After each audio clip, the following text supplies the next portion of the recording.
When it comes to thinking about the car, I think most people are hoping that there's going to be a big fix, a magic bullet.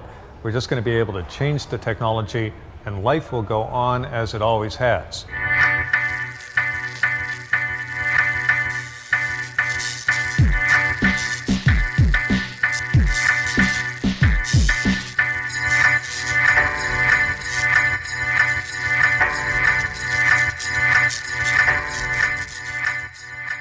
Price of energy in the 21st century is going to continue to climb. And if you don't have an efficient way of getting around, most people are just simply not going to be able to afford cars. It's going to happen. It's just a matter of how quickly we adapt to those changes. So the days of driving around in large personal vehicles is pretty much over. It would be nice to think that the conversion to electric cars can be pretty seamless. There are a lot of implications, many of which we've hardly begun to acknowledge, that are going to be very controversial and very expensive.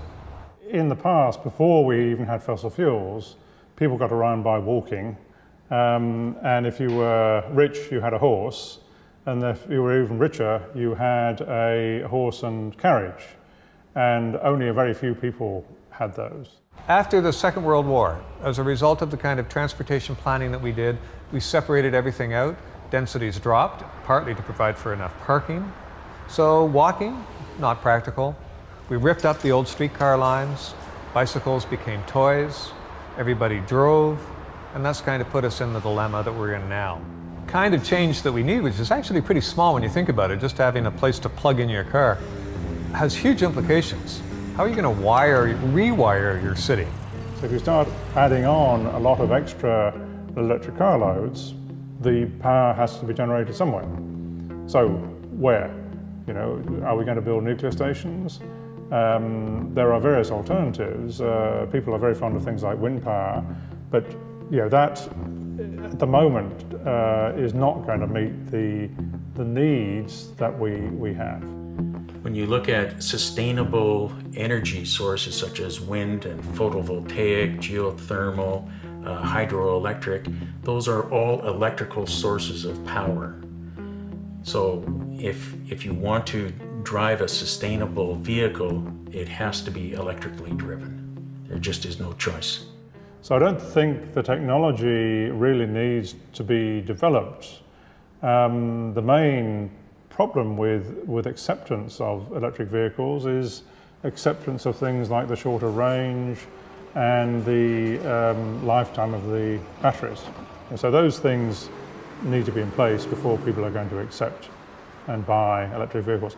In the end, these are all economic decisions.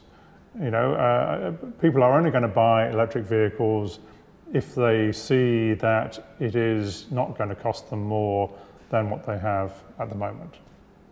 This is a car that people will flock to buy. When you drive an electric car for the first time, it is a memorable experience. And people are looking for guilt-free driving. It's something where they know they're not polluting the air. They know that they'll have a car that's cheap to run and will be reliable. And the electric car has all that as potential. If all you normally do is go to work and drive around town shopping, then probably your lifestyle won't change very much. As far as planning our trips, you're not going to go back and forth, cover the same ground over and over with an electric vehicle. You really need to plan your trips so that you're only going one direction one time. I personally believe that 60% of the population would do fine with a pure electric car. It's just getting them used to the plugging it in at home and not having to go to a gas station anymore. Early days, if you equate the early electric cars, it'll be something like the computer industry.